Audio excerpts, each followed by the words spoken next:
জাতীয়তাবাদী সাংস্কৃতিক দলের সংগ্রামী সভাপতি জনাব আকরাম হোসেন আরজ আমাদের সাথে এসেছেন।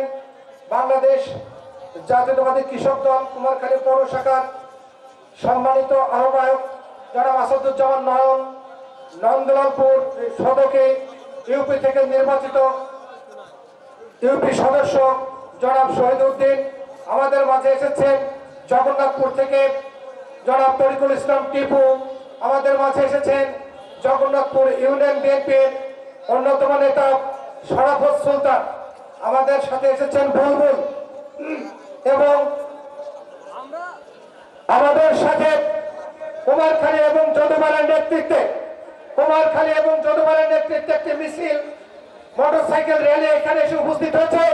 মোটরসাইকেল র্যালির নেতৃত্ব দিয়েছেন নুরুল ইসলাম আসাদ মাসুদ। চাই প্রিয় ভাই আমার, বাংলাদেশ জাতীয়তাবাদী দল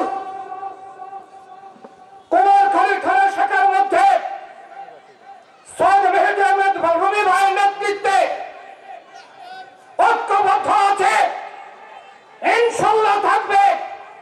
আগামী নির্বাচনে সৈয়দ মেহেদী আহমেদ রুমি ভাইয়ের নেতৃত্বে বিপুল ভোটে ধানের শীষে ভোট দিয়ে সৈয়দ মেহেদী আহমেদ রুমি ভাইকে সংসদে পাঠাবো, এই আশাবাদ ব্যক্ত করে আমি আমার বক্তব্য শেষ করছি। আসসালামু আলাইকুম ওয়া রাহমাতুল্লাহি ওয়া বারাকাতুহু। দেশ নেত্রী আদর্শের নেত্রী বেগম খালেদা জিয়ার লেখা কামনা করছি, শহীদ জিয়া জান্নাতবাসী হোক। তারেক রহমান জিন্দাবাদ। আসসালামু আলাইকুম।